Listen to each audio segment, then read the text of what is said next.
Fundação Roberto Marinho apresenta Globo Ciência. Olá, o Globo Ciência de hoje começa em Niterói, em frente ao cartão postal mais famoso da cidade, o MAC, Museu de Arte Contemporânea, projetado pelo arquiteto brasileiro Oscar Niemeyer.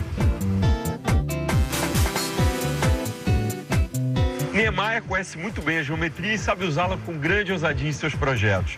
Mas você sabe quando, onde e como surgiu a geometria? O Globo Ciência de hoje mergulha a fundo nessa fascinante parte da matemática que já tirou o sono de muitos cientistas.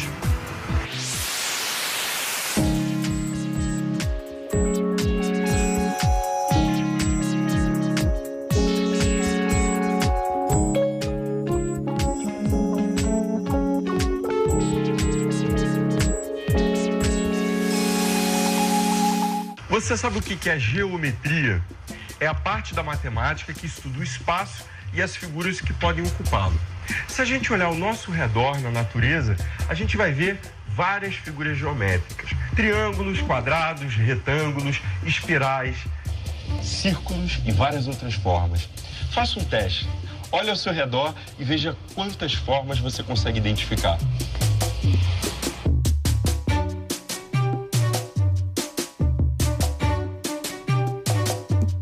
Agora você sabe de onde surgiu o estudo dessas figuras? Em que momento o homem precisou calcular distâncias, áreas e volumes? A palavra geometria vem do grego e significa medida da terra. Mas bem antes dos gregos, as civilizações antigas, como a babilônica e a egípcia, usavam a geometria para medir as suas terras e demarcar limites.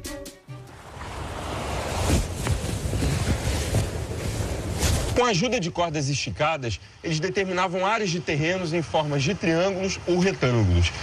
Embora tivesse sido utilizada pelos povos antigos, a geometria passou a ser objeto de estudo na Grécia. No século IV a.C., Euclides de Alexandria se dedicou ao estudo da geometria plana e definiu a noção de ponto, reta e superfície. A geometria que aprendemos na escola é euclidiana e estuda conceitos como pontos, retas, planos, ângulos e objetos com 3 dimensões: comprimento, largura e altura. Nós vamos começar agora com uma fera em geometria euclidiana. Vem comigo. Eu estou aqui na Biblioteca Central do Valonguinho, da Universidade Federal Fluminense, a UF, e eu vou conversar com uma matemática e doutora em educação, Flávia Soares. Flávia, explica pra gente qual a diferença entre a geometria feita pelos babilônios e os egípcios antigos e a geometria feita por Tales de Mileto, Euclides, Arquimedes, os gregos. Bom, o que difere a geometria dos babilônios para os egípcios é que os povos do Oriente Antigo, eles desenvolveram toda a matemática dele e a geometria baseada em aspectos práticos, né? Então, eles não tinham os vestígios do que hoje a gente chama de demonstração, de prova, né? Não tinha nessas culturas. Era uma geometria empírica. Era uma geometria empírica, baseada em medições, baseada em intuições, né? Não em raciocínios mais elaborados, né? Eles não tinham, eles não se baseavam em argumentos, eles tinham um método, né? Se baseavam em métodos. Dá um exemplo pra gente. Bom, com a matemática grega, você tem, principalmente com Tales, o primeiro grande nome que surge na matemática grega, condições de demonstrar de forma mais rigorosa, por exemplo, que num triângulo desse tipo aqui, que seria um triângulo isósceles, né, onde esse segmento AC tem a mesma medida que esse segmento BC, né, Tales demonstrou que aqui eu tenho um ângulo reto, essa distância CD é comum, então eu tenho aqui esse ângulo igual a esse ângulo. Aí você tem aqui num triângulo o ângulo A mais o ângulo B mais o ângulo C é igual a 180 graus. É muito interessante. Então, se a gente for pensar na teoria, né, de Euclides, né, de Tales, dos gregos, você deu o exemplo aqui do triângulo isósceles. Então, por exemplo, essas propriedades que você citou aqui do triângulo isósceles valem para um triângulo isósceles desse tamanhozinho aqui Como vale também para um triângulo isósceles desse tamanho. Eu não preciso me basear na prática e na medição, eu não preciso medir todos os triângulos isósceles para poder saber que eles têm o mesmo tipo de propriedade. Mas nem só de Euclides vive a geometria. No século XVIII surgiu um outro personagem fundamental para a nossa história, Leonhard Euler. Nascido na Basileia, na Suíça, filho de um pastor calvinista, Euler recebeu uma formação que incluía teologia, grego e hebreu para seguir a carreira religiosa como seu pai. Mas seu talento para matemática foi logo descoberto, mudando para sempre o seu destino. Leonhard Euler ficou famoso ao resolver 2 enigmas matemáticos que há séculos esperavam por uma explicação. O primeiro envolvia as pontes de Königsberg, cidade da antiga Prússia, atual Kaliningrado. Os habitantes da cidade não conseguiam atravessar as 7 pontes numa caminhada contínua sem ter que passar 2 vezes por um mesmo lugar. Nós reproduzimos as 7 pontes, ali representadas na cor laranja. A, B, C e D correspondem às porções de terra. Eu vou explicar para vocês como é que ele solucionou esse quadro aqui. Observem bem, cada porção de terra aqui representada, A, B, C e D, apresenta um número ímpar de pontes. Por exemplo, porção A de terra. Você tem ponte 1, ponte 2, ponte 3. A porção de terra D, 3 pontes. B, 3 pontes. E C, 2, 4, 5 pontes. Esse problema aqui só teria 2 soluções. A primeira seria se o número de pontes em cada porção de terra fosse par, ou se houvesse, no máximo, 2 porções de terra com número ímpar de pontes. Vocês observaram bem? Acharam a solução? Sabe qual é? Você tem que eliminar essa ponte aqui. Quer ver?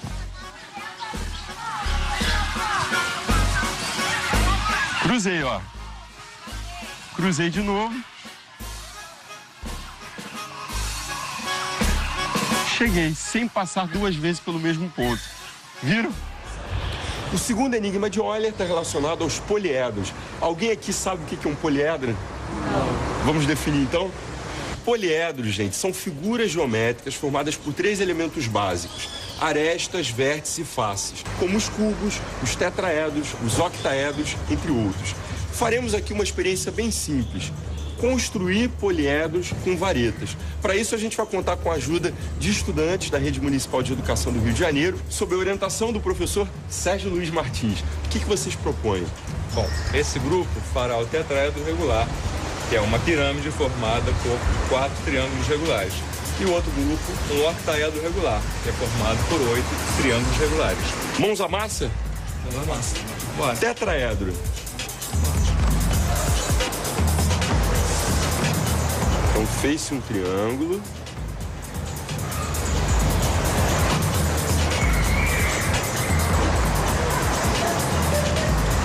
Então, fizemos aí a pirâmide, né? Ou o tetraedro. Na verdade, eles construíram ali sequências de triângulos. Isso. Com 4 triângulos regulares. Vamos fazer agora o octaedro?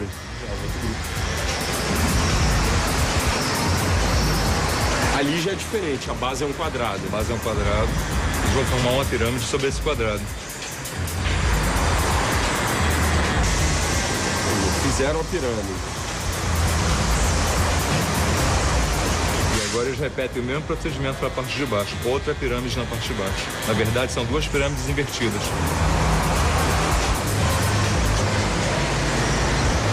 Muito legal, um pouco mais complexo, né? Do que o outro. Olha só, essa experiência aqui não foi feita ao acaso. Na verdade, a gente vai mostrar uma descoberta de Euler, que foi a seguinte: ele constatou que, independentemente do número de faces, existe uma relação entre o número de vértices e o número de arestas. Professor, eu queria que o senhor relembrasse para a gente primeiro o que é uma aresta, o que é um vértice e o que é uma face. Vamos lá. Aqui no tetraedro, vocês podem ver que o encontro dessas linhas todas se dá nesse ponto. Isso aqui é chamado vértice. As arestas são justamente as linhas que formam a figura. E as faces são os lados da figura. Daí ele formulou a seguinte equação: A mais 2 igual a V mais F. Vamos aplicá-la agora ao tetraedro. O tetraedro tem número de vértices 1, 2, 3, 4. Então vamos colocar aqui: V igual a 4. Número de arestas 1, 2, 3, 4, 5, 6. Então, A igual a 6.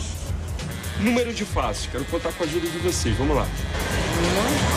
1, 2, 3, 4. Então, número de faces F igual a 4.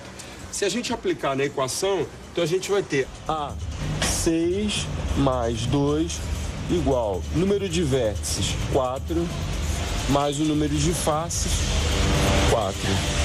6 mais 2, 8 igual a 8. Deu certo aí. Fácil? Fácil. Agora eu quero ver vocês aí em casa fazendo esse cálculo para um rombicossidodecaedro. Enquanto vocês ficam aí calculando, a gente vai para o intervalo. E no próximo bloco, a gente vai conhecer a topologia, uma importante área da matemática também criada por Euler. Não sai daí não, porque a gente volta já já, rapidinho. A topologia é um campo da matemática que trabalha com figuras improváveis e superfícies que podem ser torcidas, esticadas, ou seja, que sofrem deformações. Enquanto a geometria euclidiana mede ângulos, comprimentos, áreas e volumes, a topologia trabalha com buracos de uma superfície e cavidades de um sólido, por exemplo. Em topologia, dois objetos são considerados idênticos se puderem ser transformados um no outro sem dobrar ou rasgar, como se fossem feitos com uma massa elástica. Assim, como uma criança pega sua massa de modelar e faz uma bola. Em seguida, ela transforma em um disco. Parece inacreditável, mas para um topólogo, uma esfera é igual a um cilindro e a um cubo. Mas onde a topologia é usada? Para que ela serve? Para responder essas perguntas, nós vamos conversar com um especialista no assunto. Eu vou conversar com o doutor em matemática, Paulo Guzmão, da UF. Professor, que figuras geométricas que a topologia estuda? Bom, Alexandre, primeiro, para responder a tua pergunta, eu vou dar um significado para a noção de dimensão. Bom, imagina estamos aqui nesse ambiente, tem a sala, o chão da sala, e eu vou traçar nesse chão duas direções que são linhas retas, uma que vai, digamos, direção norte-sul e outra que eu vou chamar de direção leste-oeste, tá certo? Bom, agora, por exemplo, se eu estiver olhando o meu chão como essa folha de papel, tá certo? Eu posso pensar que essas são as duas direções que eu tracei. E imagina que eu estou num ponto aqui e eu quero chegar num ponto que está aqui, tá certo? Eu digo, basta eu usar essas duas direções que eu consigo sair daqui e chegar aqui. Como é que eu faço isso? Por exemplo, eu ando nessa direção, porque eu estou andando ao longo de uma coisa paralela a essa linha, e depois daqui eu subo e ando na outra direção. Eu cheguei no ponto. Seria paralela a essa. Seria paralela a essa. Você pode fazer assim também, né? Anda para cá e daqui anda para cá. Exatamente. Então o que a gente percebe é que quando eu estabelecer essas duas direções, de qualquer ponto a qualquer ponto, basta eu usar essas duas direções que eu chego de um lugar ao outro.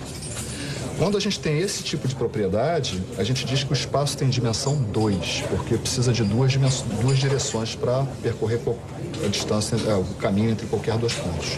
Então, falando em dimensão 2, aí objetos de dimensão 2, que a gente chama de superfícies, a esfera é uma delas, o plano é uma superfície também de dimensão 2. Se você pensar numa boia essas que a gente entra dentro e mergulha na piscina, a superfície da boia é uma superfície, é um objeto bidimensional, embora ele viva aqui no espaço tridimensional, mas é aquela mesma coisa, basta duas direções para você ir de um ponto ao outro usando somente essas duas direções. Então são o que a gente chama de superfícies. O que o topólogo pretende sempre fazer é classificar, ou seja, conhecer todas essas superfícies, por exemplo, no caso de dimensão 2. A topologia é matemática, não é geometria. Na verdade, a topologia e geometria são áreas distintas na matemática, como agora com interseção profunda. E, na verdade, a topologia é muito mais nova do que a geometria. A topologia data do século XIX, tá certo? E a geometria tem milênios, né, desde Euclides. Então, quer dizer, são áreas distintas, mas com uma interface muito grande. E é isso, né? Uma precisa da maneira de medir distâncias, que a gente chama de métrica, e a outra não precisa disso. A gente está trabalhando só com as formas. Agora uma pergunta. Você sabe qual é a soma dos números inteiros de 0 a 100? Você acha que um garoto de 10 anos conseguiria responder isso assim, de cabeça? Só se esse aluno fosse Carl Friedrich Gauss, um dos maiores gênios da história da matemática. Eu te explico. Um certo dia, um professor chamado Büttner lançou esse desafio em sala de aula e Gauss quase de imediato achou a resposta: 5.050. O professor, estupefato, ofereceu-se então para pagar os livros de aritmética desse aluno prodígio. E assim começou a brilhante carreira do matemático que, entre outras descobertas, imaginou o espaço como sendo curvo, contrariando a teoria euclidiana do espaço formado por linhas retas. Um dos estudantes de Gauss superou seu mestre ao propor conceitos radicalmente novos sobre a estrutura do espaço geométrico. O alemão Bernhard Riemann subverteu totalmente as fronteiras da geometria tradicional, postulando espaços fantásticos de 4, 5, 6 ou mais dimensões. Já que estamos falando em gênios da geometria, não podemos deixar de fora o francês Jules-Henri Poincaré. Poincaré, além de grandes contribuições, deixou em aberto no início do século passado o que foi considerado um dos maiores desafios matemáticos, a chamada conjectura de Poincaré. Em termos simples, essa conjectura afirma que a esfera é o objeto mais simples em qualquer dimensão. A resolução desse problema levou quase um século, sendo completada por um matemático recluso, que não fala com a imprensa e não aceita prêmios, o russo Grigori Perelman. E hoje, o que há de mais moderno quando falamos em geometria? As ideias do espaço curvo e de diversas dimensões do nosso amigo Gauss abriram caminhos para que cientistas do nosso tempo criassem uma teoria chamada supercordas. Nessa teoria, as partículas elementares, como elétrons, quarks e fótons, são vistas como diminutas cordas vibrantes, como as de um violino, e o espaço tem inimagináveis 10, 11 dimensões. Onde estariam, então, essas dimensões extras que não podemos enxergar ou perceber? Segundo os físicos, elas estariam compactadas e só poderiam ser vistas se observadas de muito, muito perto. A gente vai conversar com o físico José Relael, do Centro Brasileiro de Pesquisas Físicas, o CBPF. José, o que é a teoria das supercordas? Bom, a teoria das supercordas é mais uma teoria física que tem como objetivo buscar compreender a natureza em sua instância mais microscópica, dentro do que a gente concebe o que seja microscópico hoje em dia. O que seria isso? Na física, atualmente, nós percebemos as interações, as interações que governam o comportamento básico da matéria e da energia do universo através de 4 campos de forças principais. Fala-se até de um 5º campo, mas não há consenso. Nós hoje nos baseamos na existência de 4 campos de força. São a força eletromagnética, a força gravitacional, que tem repercussão macroscópica, fazem parte do nosso dia a dia. E 2 outras forças mais confinadas a regiões muito pequenas do espaço, que é o interior do núcleo atômico. Que a gente não vê. Que a gente não vê, mas sente. São as interações nucleares, fortes, e na categoria fracas também, que são os decaimentos. A questão é que no nosso mundo, essas 4 forças, elas se nos apresentam como distintas. A busca na física é saber se, na verdade, tudo isso não tem uma origem em comum. Então, uma das missões da teoria de supercordas é procurar ver se nós conseguimos entender essas 4 forças que temos no mundo de hoje como originadas de um campo de força fundamental, universal e único. Isso em física se chama unificação. Além de apresentar uma resposta unificada para as várias perguntas que fazemos sobre o universo, a teoria das supercordas nos apresenta um mundo totalmente novo, pronto para ser descoberto. A gente encerra o programa por aqui e até a próxima. Tchau.